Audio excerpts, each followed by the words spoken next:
I want to be totally congruent with you. I promised you that through my process and my journey with losing Jeff and the process of grief that I'm never going to stand up here and represent like God is so good all the time. God is good and just present something to you that's not entirely true with my own process and my own journey. And so one of the commitments I made to y'all in the beginning point of this of just choosing to say yes to Jesus and standing back up here into maybe a calling on my life or whatever you want to call it, was not about being done or, hey, I'm so much better now. It's just the reality of how God takes all of us and uses us and pours himself out upon us. And so as I ask you how you're doing, if you ask me how I'm doing, I would say I'm doing okay. But this week was a rough one. Just like rehabbing a sports injury, grief is not something that you just get over. And so this week I stretched my faith, being that faith definition being believing for the things not yet seen, and that definition of faith. I stretched it into a place where I thought it was ready to go, and it absolutely wasn't. And I immediately snapped back to being in that place of feeling the most abandoned and alone in my relationship with God.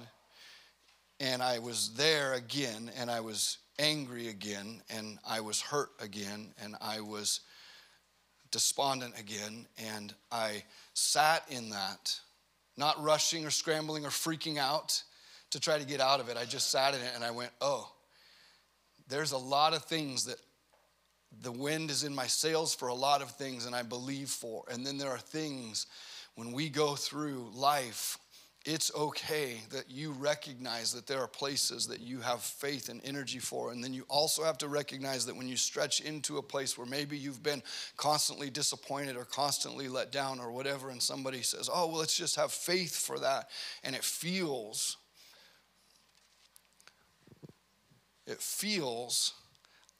like you just want to punch them. But you're not mad at them. You're mad at God because he let you down and he disappointed you and he didn't keep his promises.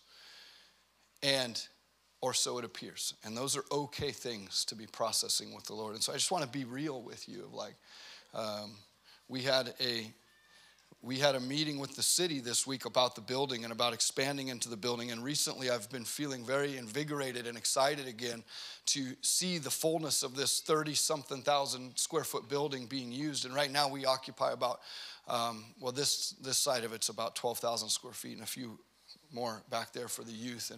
But there's a huge section of this building that's gone unused, and we've been sitting on it for a long time. And of course there's COVID reasons and there's fire relief reasons and things like that. But I've been feeling super invigorated to step back into that. And then we had a meeting with the city, and then we started looking at the plans, and then we started looking at the insurmountable task that was ahead of us. And we started looking at seismic retrofitting a 35,000 square foot building in downtown Medford. And we started looking at all the HVAC that needs to get done. And we started looking at all the insulation that has to be put in. And we started looking at the roofs that need to be replaced. And we started looking at all the asphalt that's cracked and has to be fixed, and the sidewalks that are coming apart because the trees are running through them. And we have to fix all of those things. And the ongoing list, I was just looking at it, and it was like one blow after another, and people were around me saying, but Jesus is going to do it. He's not going to let us down. And I instantly snapped to that place of being like, yeah, he might.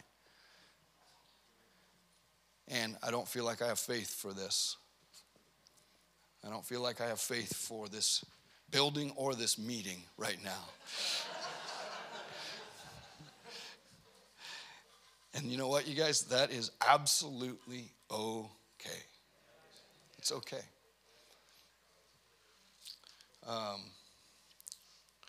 So here I am this morning, no longer preaching Jesus. I'm sorry.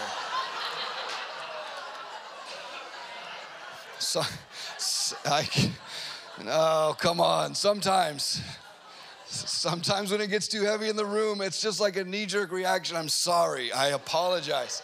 I need to let those moments linger because God is doing something deeper, and I interrupt him with my humor. I am preaching Jesus, and I'm doing it happily. The meeting with the city I thought they would come in and say, you guys have been in this building for 5 years. We gave you 7 years to get your seismic done, and it hasn't happened yet.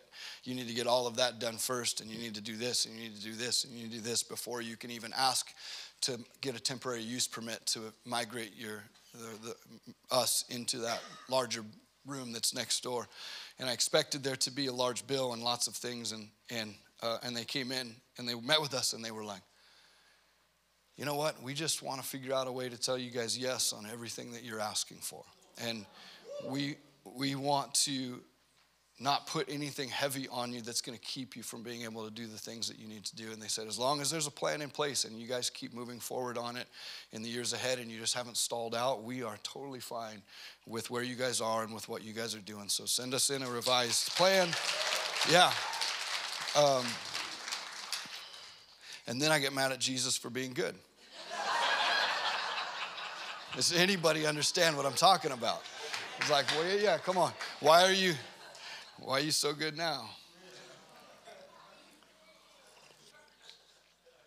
So how are you doing? That's all I'm doing.